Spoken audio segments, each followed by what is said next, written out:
Is it serious? The profound metaphysical questions are expressed in the most common phrases of everyday life. Who do you think you are? Who started this? Are we going to make it? Where are we going to put it? Who's going to clean up? Where the hell do you think you're going? Where do I come in? What's the time? Where am I? What's up? Which is which? Who's who? Do you mean it? Where do we get off? Are you there? But there seems to be one that must be asked right at the beginning. Is it serious? The most remarkable superficial difference between Christianity and Hinduism is that the former replies yes, and the latter no. The King of Kings and the Lord of Lords very definitely expects to be taken seriously. Thunders and lightnings proceed from his throne, and quite aside from any of the very serious demands that are made for moral behavior between man and man, the ruler of heaven requires above all that he be worshipped, and his faithful congregation responds with the words of the Psalm 0, "Come, let us worship and fall down and kneel before the Lord our Maker." When I was a schoolboy, we were dragooned into attending the services at Canterbury Cathedral, the Mecca of the Anglican Church. As we knelt, bowed, or stood in the courtly and austere ceremonies of this ancient fane, we had to take the utmost care never to laugh or smile an offense, punishable with ruthless floggings, and very difficult to avoid because of the astonishing idiosyncrasies of the venerable clergy, with their propensities for bleating, whining, or bambulating the prayers in sundry varieties of holy-sounding voices.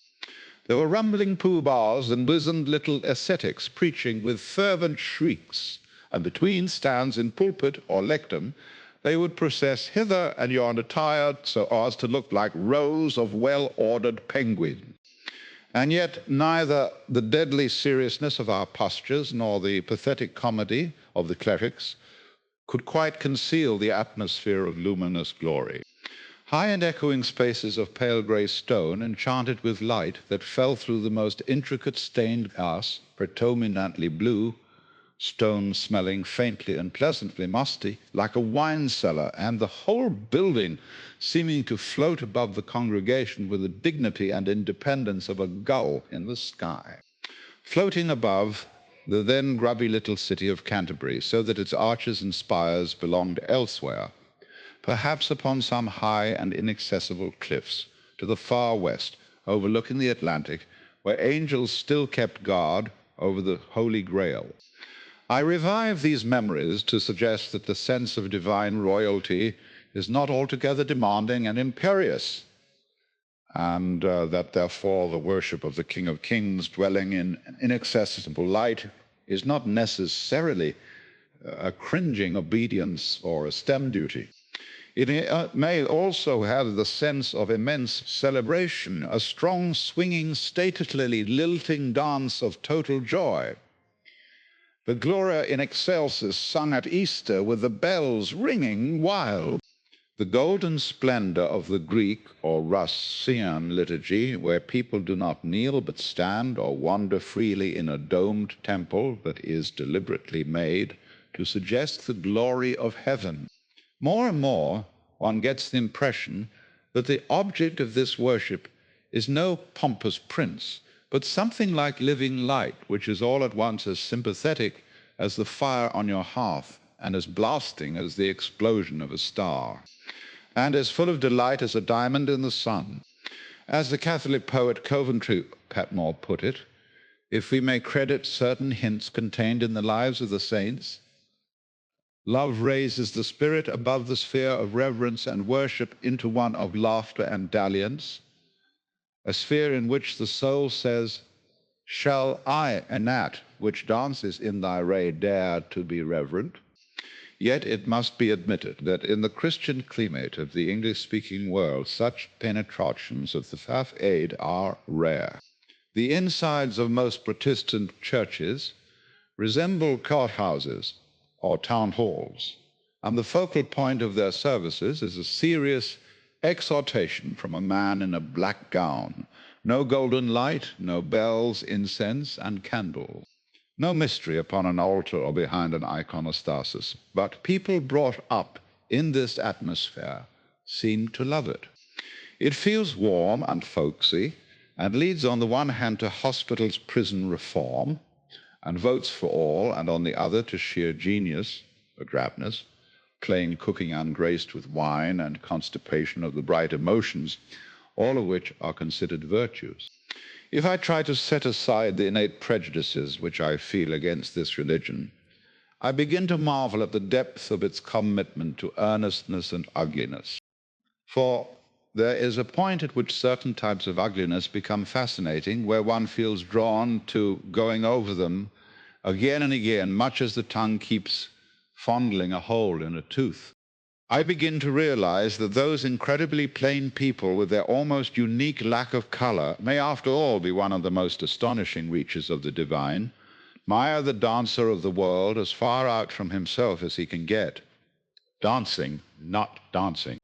For them, as for many other Christians and Jews of all shades of belief, the Lord is an archetypal grandfather who, because it is necessary to conceive him in the human image, has a fault which in a human being is insufferable. He has never done anything wrong, or if he has, he absolutely refuses to admit it. The same is true of the usual conception of Jesus, the minister's son who won't go behind the fence with the other boys for a peeing contest. So they throw him in the pond, but instead of fighting back, he takes on a nobly injured attitude to make them feel guilty. But then the most tough and ancient theological problem is the mystery of iniquity, not how the universe came into being, but how the snake got into the garden, how evil arose in a creation ruled omnipotently by one who is so perfectly good.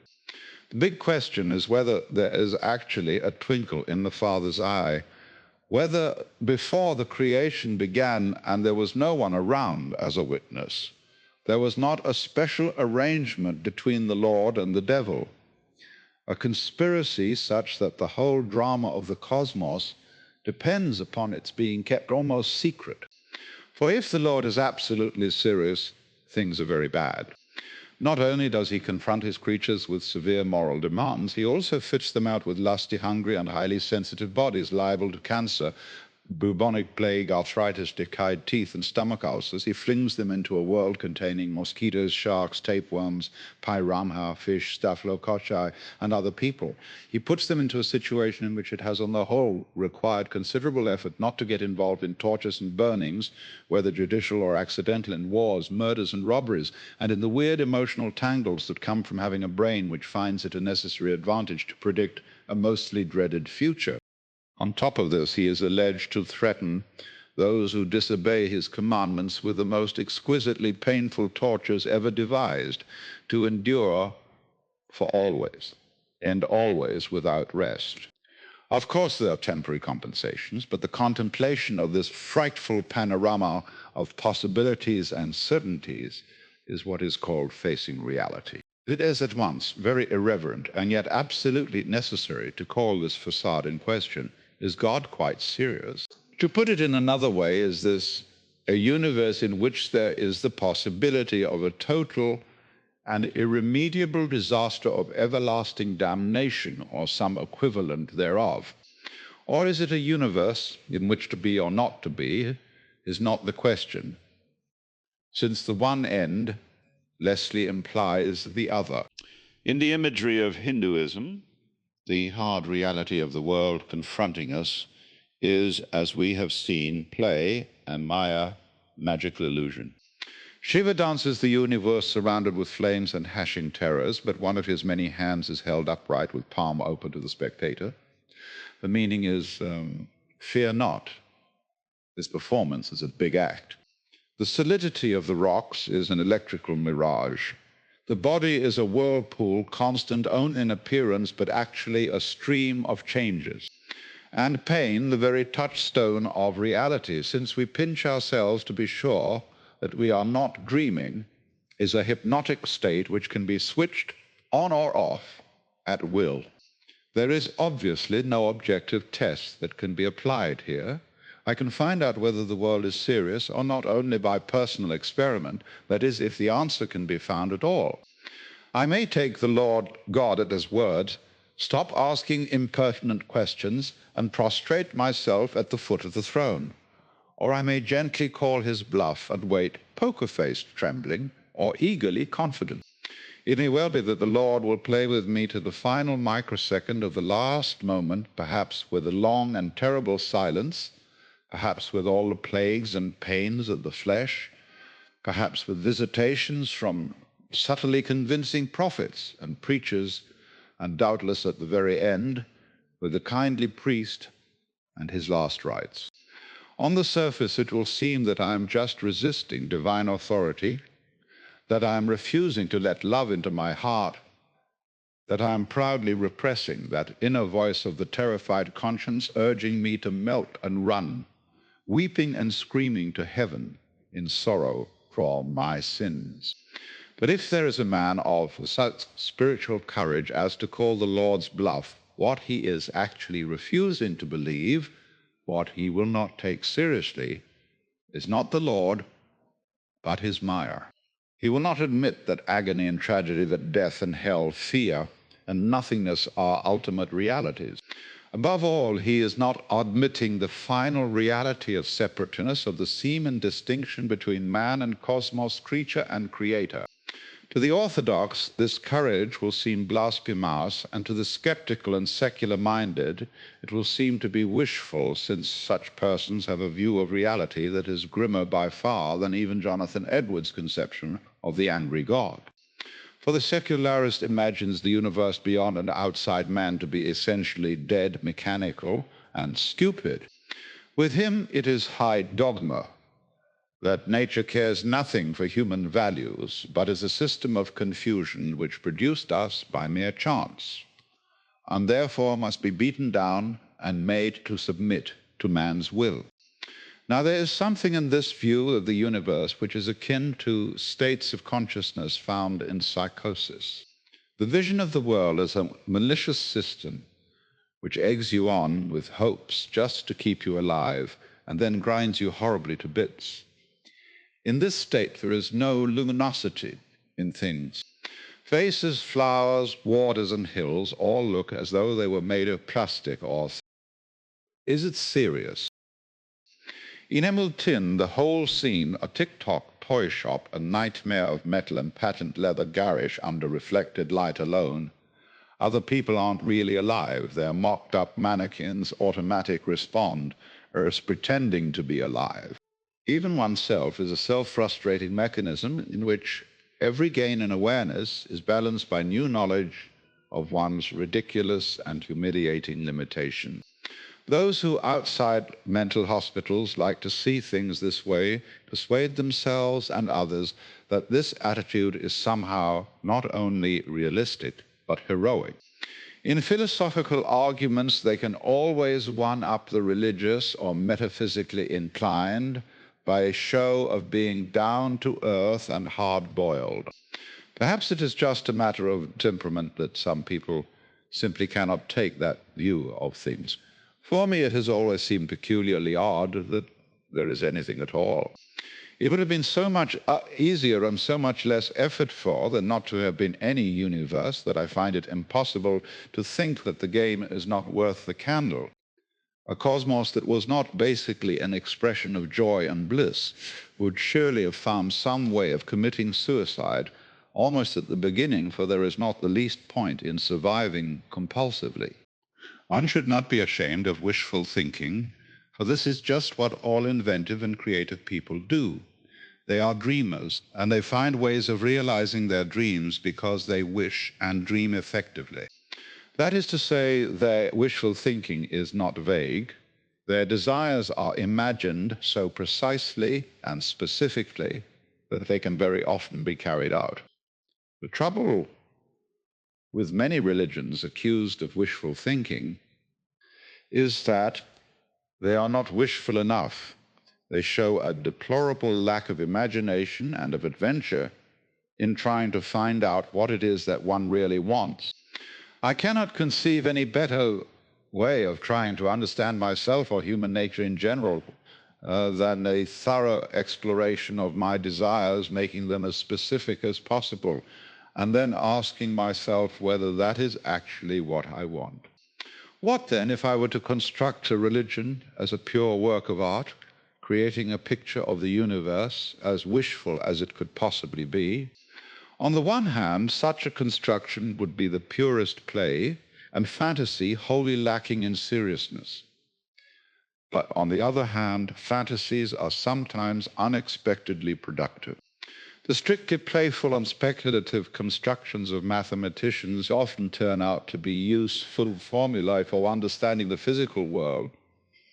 For the pure mathematician is much more of an artist than a scientist. He does not simply measure the world, he invents complex and playful patterns without the least regard for their practical applicability. He might almost be on a permanent vacation, as if he were sitting on the terrace of a seaside hotel doing crossword puzzles and playing chess or poker with his cronies. But he works in a university which makes it respectable, and his games and puzzles are marvels of intricacy. When Riemann had invented equations not merely for four-dimensional spaces, but for 5, 6, 7, and n-dimensional spaces, it was found that these equations could be applied to problems in price fluctuation. The historian, too, is basically an artist selecting from the infinitude of past events those that will fit into some significant and intelligible pattern, for his art is to make sense of human doings. Likewise, the Copernican theory of the solar system is preferable to the Ptolemaic, mainly because it is simpler. The planets do not have to backtrack in their courses, but proceed smoothly upon their orbits.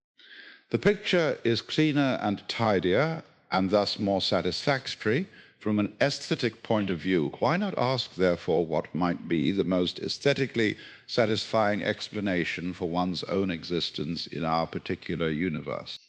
It must be an explanation that will completely satisfy me for the most appalling agonies that could be suffered in this world. Upon what terms would I be actually willing to endure them? We will often suffer willingly to help those we love, and it is along these lines that Christian theology has generally tried to justify suffering. Pain is transformed by offering it to God as an act of adoration. There is no greater love than to lay down one's life for a friend, and this is finally what God himself is always doing. This is the sacrifice of God the Son offered because God so loved the world. To Christians, the meaning of suffering is therefore that it evokes love and gives reality to love. The love which God bears toward the world is real, because in some way it is costing even to God. As the hymn says, there was no other good enough to pay the price of sin. He only could unlock the gates of heaven and let us in. Yet, though I may be willing to suffer for those I love, I am not willing that they should suffer. Indeed, beyond theology, I will. My suffering for them just because I do not will theirs. A universe in which my friends have to suffer is thoroughly objectionable if their only compensation is that it evokes my love for them, or even if it evokes God's love. From our standpoint of the wishful thinking, a universe in which suffering happens by mistake is just badly made, and a universe in which suffering comes upon us through the malice of someone else is a diabolical trap.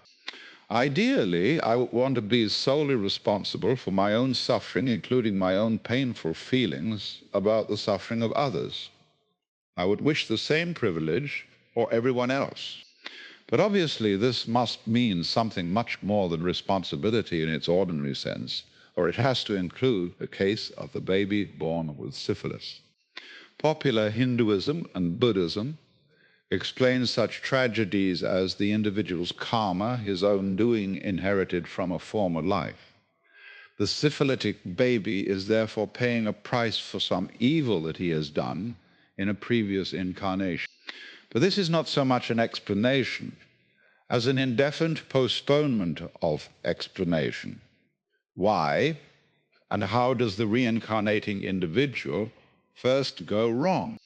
Responsibility for one's own suffering cannot be attributed to the individual as we know and see him superficially, for at this level the individual, whether adult or infant, seems far more the victim than the agent of his agony. We must therefore imagine a new kind of individuality in which there are two spheres with a common center. The outer sphere is the finite consciousness, the ego, the superficial individui, which believes itself to be the willing agent and knower or the passive sufferer of deeds and experience. But the inner sphere is the real self, unknown to the conscious ego. For the latter is the temporary disguise or dream of the former, and the real self would not only be unafraid of entering into dreams of intense suffering, it would all the time be experiencing the process as delight and bliss, as an eternal game of hide and seek. This fantasy religion would then require the final condition that at some time the two spheres would merge, that my inmost self would awaken from its dream to transform my superficial ego with a shock of recognition. Perhaps this is why we sometimes have a strangely pleasant sensation of having forgotten something extremely important from long, long ago. Occasionally, the shadow of a memory comes with hints of a forgotten paradise, some luminous landscape of hills and waters which is utterly familiar and yet completely unidentifiable. Every now and then, the real world reminds us of it, and we think this is what I have always been looking for. This place feels like home. At other times, the memory has a much deeper dimension, a sensation of being immeasurably ancient and knowing as somehow prior to time and space. But there is nothing at all specific about it. Although the sensation is vivid, it is tantalizingly ephemeral. These are then intimations of something to be remembered, which is, as it were, a vast dimension of one's being, which has been kept hidden perhaps from the moment of birth. For consciousness or conscious attention is the trick of noticing the figure and ignoring the background. And in the same way, I seem to notice my ego and forget my background, the larger self which underlies my ego. Let us suppose, then, that my overt life as an individual is being imagined by a hidden self that is actually much more the central me than my ego, and that at some unspecified time, if only the moment of death, I shall wake up and recollect the infinite joy which is expressing itself in this endless game of dancing in and out of the light. Merely to define the state of the inmost self as infinite joy is to dodge the real task of inventing an ideal religion. If my fantasy is to approach being a work of art, I must try to define quite clearly what I want in this transcendental joy. Thus, it should be noted in passing that Christian imagery is very vague about the glories of heaven and amazingly specific about the agonies of hell. Pictures of people in heaven are invariably demure and dull, whereas hell is a writhing orgy for. Hints of heaven come in the stained glass of Sainte-Chapelle and the illuminated manuscripts of Lindisfarne, in the glowing rites of the Eastern liturgy, and in the chanting of the Saint-Maes Benedictines. But these are no more than strains heard through a door held briefly ajar. It is time to venture more boldly into the dynamics of delight to discover what we really want from heaven. 1 hour fantasy religion will take it for granted that the inmost self is eternal and indestructible simply because it is what there is and all that there is. The totality of space will be the field of its consciousness, and this will fit in very well with current astronomical ideas of space as a four-dimensional continuum curving in upon itself, but having no outside.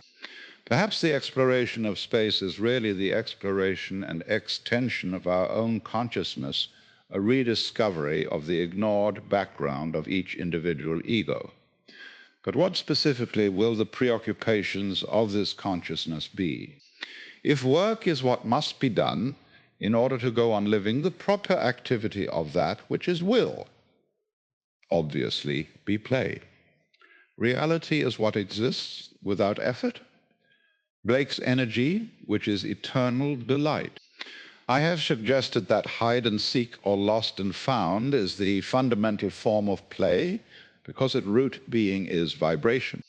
It is a state of yes-no solid space. Here, there, positive, indicative, fumago, inside, outside, symbolized in the fundamental up-down motion of the wave. Rhythm lies at the heart of play, and thus various rhythmic actions are the primordial forms of delight. Birdsong, the chirping of crickets, the beat-in of hearts, the pulsation of laughter, the ecstatic loss of self in drumming and dancing, the sonorous vibrations of voices and strings and bells. Absorption in rhythm can go on and on until energy fails, for when we survey the various cultures of mankind, it appears there is nothing men would rather do than be lost all night in rhythm. This is why the Christian angels sing Alleluia, Alleluia, forever before the vision of God, and why their Buddhist counterparts are alleged to chant tutte tutte vutte vutte patte katte katte katte. Yes. I am quite sure, therefore, that an essential component of my heaven and preoccupation of the inmost self would be absorption in rhythm. And as I look at light and water and listen to the pulses in my own body, I can hardly doubt that this is the truth. There is supreme delight in flowing with an unobstructed rhythm, but it is from the obstruction of rhythmic activity that we get our sensations of matter, substance, weight, and rigidity activity becomes unpleasant when overwhelmed by these sensations. Death seems to be the dissolution of activity into mere matter. Nevertheless, without some degree of obstruction, rhythm does not happen at all. There is no beat without the skin of the drum. Rhythm is blissful so long as the obstruction is subordinate to the action, so long as matter is repeatedly overcome by energy. To realize rhythm, the infinite consciousness will therefore have to obstruct itself in some degree, just as space must contain solids in order to be recognized as space. A further obstacle to the delight of rhythm is monotony, which play avoids by variety and complexity, but there must be some monotony or regularity for there to be any rhythm or pattern at all. Otherwise, we should have only a succession of random intervals. The main problem in the art of rhythm is not to abolish monotony, but always to be in the process of overcoming it anew. Thus, there is variety not only in the beat of rhythms, but in the medium drum, string, tube, bell, and then on to rhythm in bodily motion, in form and visual pattern, in transformations of color in songs and poetry, and in the complexities of pure ideas. And beyond this, the dramas and plots of human history, the fortunes of war, the strata, gems of love, the gambling financiers, and the endless pursuit of the illusion of political power. All these are variations and complications of delight in rhythm. Once more, delight consists in the total absorption of the mind in these patterns.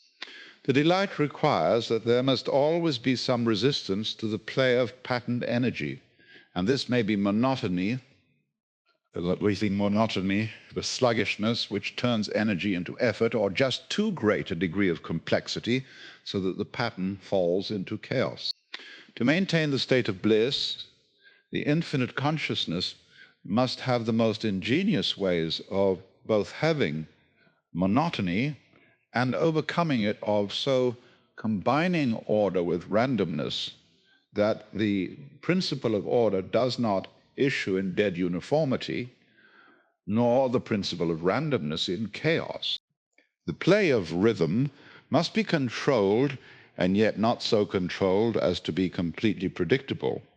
It must be marvelously complicated, but without the tedium of having to keep track of all the ins and outs.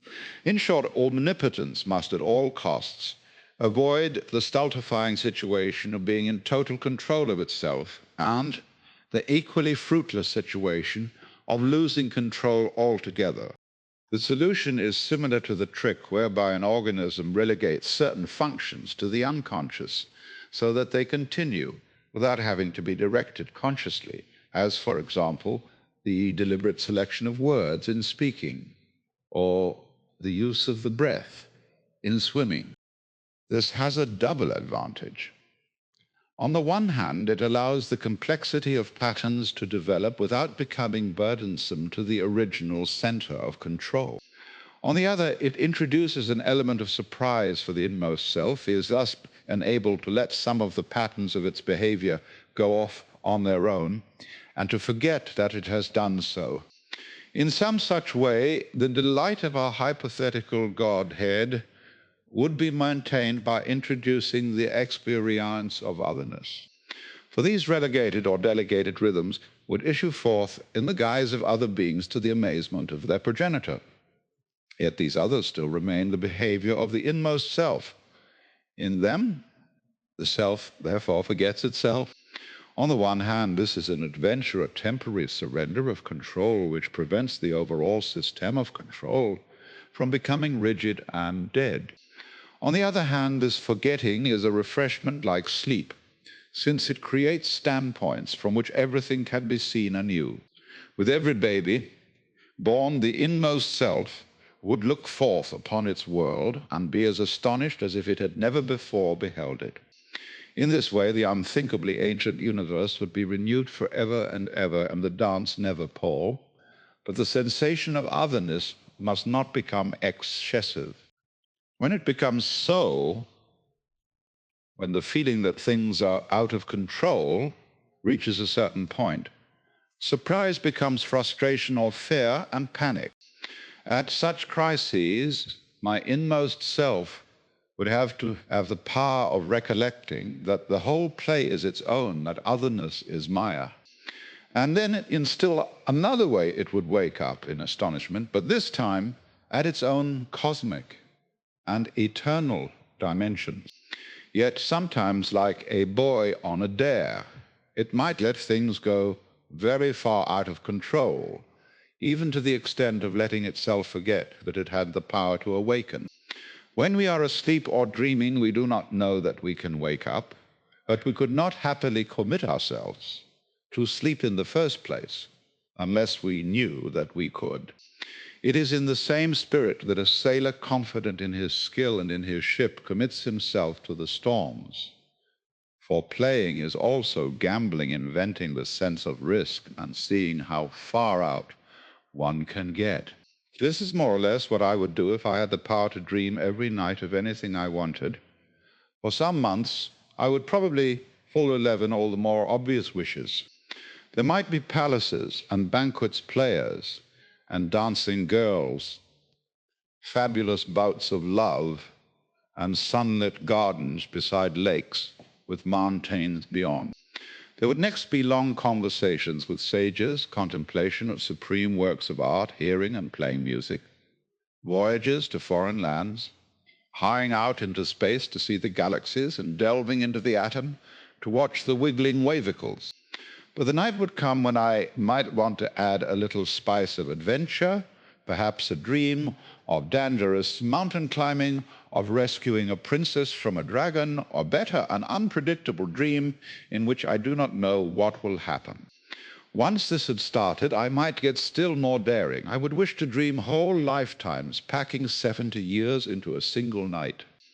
I would dream that I am not dreaming at all, that I will never wake up, that I have completely lost myself somewhere down the tangled corridors of the mind, and finally, that I am in such excruciating agony that when I wake up, it will be better than all possible dreams. By now it will be obvious that my hidden self could very well be imagining just this particular situation and personality in which I now find myself. The same would be true for every other individual, for in our hypothesis, the inmost self of each person is central to all persons. All otherness, all duality, all multiplicity is part of the play. Thus, the lesson of this fantasy is that by a consistent thinking through of my fondest dreams for an explanation of this universe and through an attempt to imagine as clearly as I can the nature of eternal bliss, I come right back to willing the place where I am. There is simply the proviso that all resentment for past and present suffering can be wiped out and turned into joy by waking up and finding that I, as the inmost self, had deliberately dreamed it, and that it was an integral part of the delight which that self enjoys through all eternity. But so long as I am just wishing and spinning a fantasy, I must consider this crucial question. Do I want it arranged so that when I awaken to my true self, the old ego is simply to evaporate? If I could awaken at some point before my death, the two identities would naturally run together. On the surface, I would remember my name, address, and telephone number and recollect quite clearly that for all practical purposes, that is, for carrying on a particular social game, I am still a limited individuality called Alan Watts. But concentric with this outward persona, this mask, I would be vividly aware that my basic identity, apprehended rather than comprehended, was the eternal self of all selves and after death. Am I quite sure that I could be reconciled to the ultimate disappearance of this pre-choose Alan Watts game in which I have invested so much time and energy? This is always a hard question for a young person, for he is not at that point in the rhythm of mortal time where he is ready to give up. He is set to continue as a matter of biological necessity, for the action of living requires follow-through like the blow of the hand upon a drum. It aims beyond the skin. Willingness to vanish is incompatible with that spirit of follow-through, except in an individual who has vividly realized the eternal identity beneath the temporal. Furthermore, even an old man whose mind remains alert is always possessed by curiosity to know what will happen in the future, what new discoveries and creations the genius of man will bring forth, what course history will take, and what we shall find out about the inner secrets of the world. Yet it seems to me that after several hundred years of this sort of thing, I might have altogether too much of that. Haven't we been here before feeling? Surely those who insist on the supreme value of individual personality continuing forever have not fully thought through their desire. Such a wish is comparable to the increasing confusion of Manhattan, a city trying to grow by making its individual buildings higher and higher. But this reaches a point of diminishing returns, for after a certain height, the gain in living space ceases because more and more of the lower floor areas have to be taken up by elevators. In other words, the indefinite prolongation of the individual is bad design, architecturally, biologically, and psychologically. The entity that is supposed to be prolonged is not the individual, but some greater organism in which he belongs, as our cells belong in our bodies. The tragedy of mortality lies in not being aware of this belonging, and above all, in not having found one's true identity in the inmost self. And if that is found, then the disappearance of the ego mask beyond death is not, as it is sometimes called, absorption of the soul into the Godhead. Nothing is absorbed. There is simply clear recollection of that which one always is. It is also obvious that the wish-fulfilling religion that I have invented is substantially identical with the central theme of Hindu mythology, the theme of Brahman, the Supreme Self, manifesting itself Satli Kali as all these worlds. Furthermore, in the Hindu myth, the stages through which the Maya is developed correspond to the sort of progression that would be followed by the person who could dream whatever he wished. The cycle of time during which the worlds are manifested is, as we saw, the kalpa, lasting for 320 years. The kalpa is divided into 4 yugas, named after the throws in the Indian game of dice krita, the perfect throw of 4. Treta, the throw of 3. Dvapara, the throw of 2. And Kali, the worst throw of 1. The first epoch is thus the Krita Yuga, lasting 1728 years, during which the Maya dream is a paradise of shadowless glory. The second epoch is the Treta Yuga, lasting 12G6. Years when, although the paradise remains there, emerge certain uncontrolled factors, surprises, that are thus far pleasant, but contain the apprehension of something unwanted. The third epoch is the Dvapara Yuga, lasting 864 years, during which the negative principle of disorder attains equality with the principle of order. And in the fourth epoch, Kali Yuga, lasting 432 years, the principle of disorder is triumphant. At the end of this epoch, the forces of destruction grow and grow in fury until, at the very end, the universes are dissolved in fire.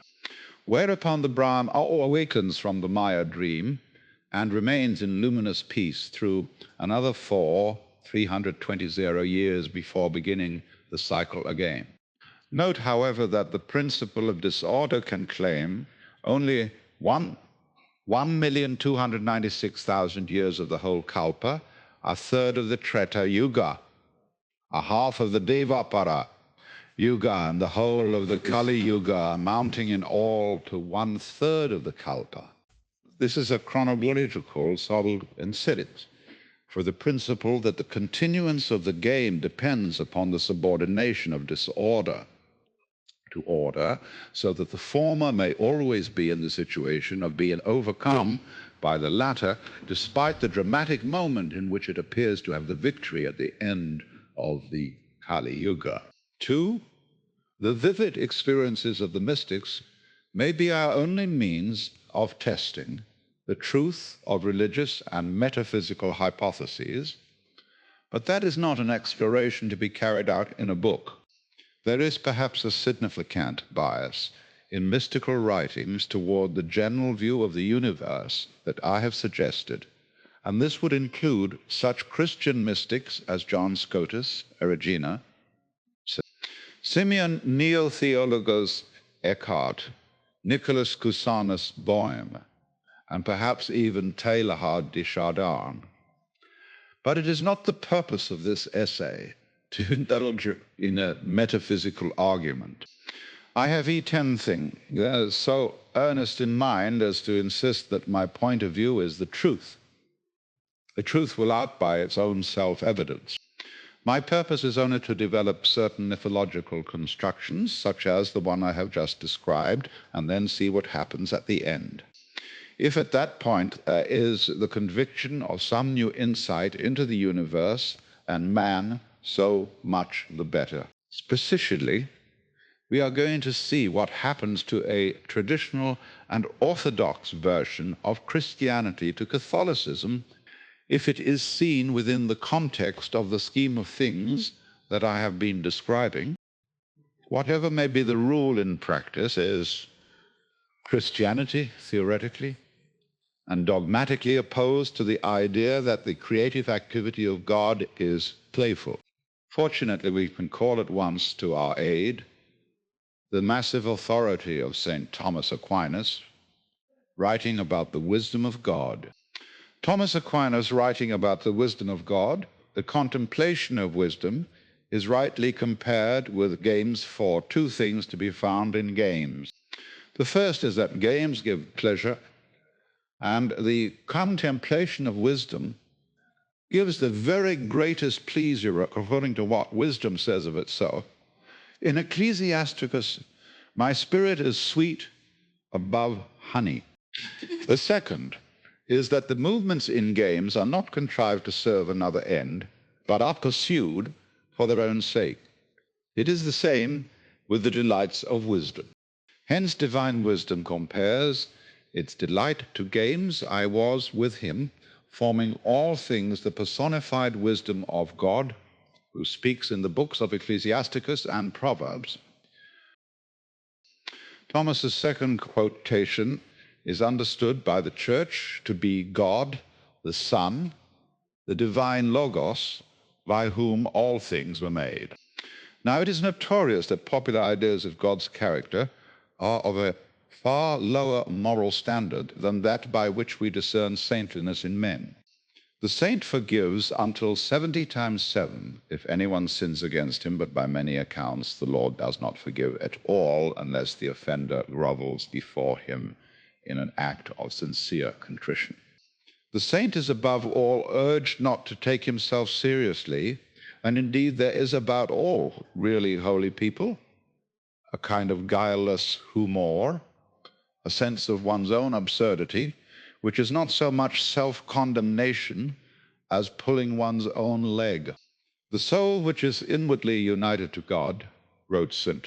Mark, positioning the Combs, in the greatness of its joy like a good-natured, simple-hearted child, and now condemns no one Greek, heathen, Jew, nor sinner, but looks at them all alike with sight that has been cleansed and finds joy in the whole world.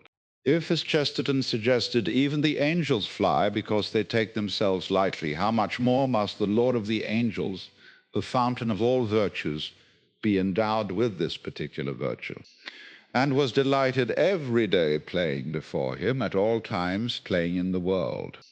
The ascription of a playful spirit to God may be disconcerting to the devout because of the double meaning contained in the ideas of playing and not being serious. For on the one hand, this is a spirit of gaiety and exuberance, light-heartedness and joy. But on the other, the sense that something is only in play implies a certain shallowness, pretense, and even deceit. Similarly, not being serious may mean not being solemn, grave, pompous, or grim, but may also mean insincerity. Still another complication, deception is sometimes beneficent. The Sanskrit word upaya means cunning or deceit when used in a political context. But in the context of Hindu or Buddhist discipline, it designates the skillful means which a teacher employs to help his students outwit their own egocentricity. In the same way, the biographies of the Christian saints abound in stories of overcoming the devil by what St. Francis Xavier called holy cunning. For in this case, the devil is one's own guile, one's own infinite capacity for looking at oneself as when one is proud of being humble, proud of recognizing that one is proud of it, and proud of being subtle enough to see that the whole thing is an infinite regression. Self-conscious tangles of this kind are in all probability mechanical defects in the nervous system, similar to the oscillations which occur in an electronic system when it tries to record itself in the act of recording. Thus, when a television camera photographs its own receiver, the picture becomes a succession of stuttering waves, and the psychological or neurological equivalent would be the trembling, jittery state of anxiety, which is fear or worrying about worry. This is the besetting problem of any reflexive or feedback system, above all of man's consciousness of himself, and the heart of the problem is that the process of self-consciousness cannot disentangle itself by itself. It has to be tricked out of its predicament. Private anxieties are instantly forgotten when a tornado strikes the neighborhood. But you cannot deliberately arrange a tornado or its equivalent to jolt yourself out of worries or pettinesses whenever they occur. You cannot surprise yourself on purpose, say to get rid of hiccups. Some side or something beyond conscious control must overthrow the devil at the right moment for being an archangel. He can read thoughts and is always aware of the intention that precedes the act. He can be defeated only by an act without prior intent. Let not your left hand know what your right hand doeth. Now, in Christian terminology, this someone or something beyond conscious control is called the grace of God, and grace is held to be the only means of overcoming the machinations of the devil, that is, of the vicious circles into which self-consciousness can lead us. God, as the giver of grace, has therefore the same function as the guru or spiritual guide in Hinduism, and thus the means of grace would be the correct equivalent of upaya. But it does not seem to have occurred to most Christians that the means of grace might include trickery, that in his cure of souls, the Lord might use placebos, jokes, shocks, deceptions, and all kinds of indirect and surprising methods of outwitting men's wonderfully defended egocentricity. I am speaking now in purely Christian terms, on a level where we know nothing as yet of Tat Pham Aji. But alas, the Lord is supposed to be totally devoid of wit or humor. His official utterances, the Holy Scriptures, are understood as if they were strictly solemn pronouncements, not perhaps to be taken quite literally, but certainly as bereft of any lightness of touch, innuendo, irony, exaggeration, self-caricature, leg-pulling drollery, or merriment. Yet, what if this show of solemnity is actually a sort of deadpan expression?